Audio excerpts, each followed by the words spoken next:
அது மெத்தனை பக்கம் தான். ஏன்னா 1 2 இல்ல. மொத்தமா 6 லட்சம் பேர் எடுத்திருக்காங்க. அது வந்து ஏதாவது பின்னாடி ஏதாவது ஏதாவது பிளானா அதெல்லாம் எனக்கு தெரியல.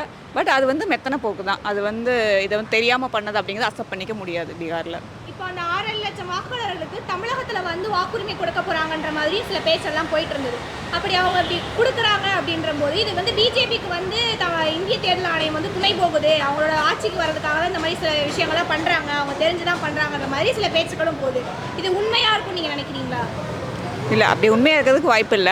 அப்படியே 6 லட்சம் பேர் வந்தாலும் இங்கே அதை விட தமிழ் பாப்புலேஷன் அதிகமாக இருக்குது. ஸோ தமிழ் பீப்புள் இங்கே நிறைய பேர் இருக்காங்க. பிஜேபி வந்து அவ்வளோ சீக்கிரம் தமிழ்நாட்டில் வந்து வந்துட முடியாது. அவங்க வந்து இன்னும் அவங்க ஸ்ட்ரகிள் பண்ணிட்டு தான் இருக்காங்க. பிஜேபி வந்து நம்ம தமிழ்நாட்டுக்குள்ளே வர்றதுக்கு இன்னும் அவங்க ஸ்ட்ரகிள் பண்ணி தான் ஆகணும். இந்த மாதிரி நிறைய டாக்டிக்ஸ் அவங்க பண்ணலாம், எது வேணாலும் பண்ணலாம். ஆனால் அவங்களுக்கு இன்னும் நிறைய ஸ்ட்ரகிள் பண்ணி தான் ஆகணும் பிஜேபி வரணும். 6 லட்சம்ங்கிறது பெரிய விஷயம். ஆமாம் ஆமாம், பெரிய நம்பர். சில பேர் 100 வாக்குகள் வித்தியாசத்துல ஜெயிச்சவங்களா இருக்காங்க. 6 லட்சம்ங்கிறது அவங்களுக்கு இங்கே ஓட்டுரிமை கொடுத்துருந்தாங்கன்னா கண்டிப்பா இது ஒரு பெரிய ஆட்சியில் ஒரு கொண்டு வந்து நினைக்கிறீங்களா? கண்டிப்பாக ஒரு அது ரெஃப்ளெக்ட் ஆகத்தான் செய்யும். இங்கே நம்ம எலெக்ஷன்ஸில் ரிசல்ட்டில் ரெஃப்ளெக்ட் ஆகும்.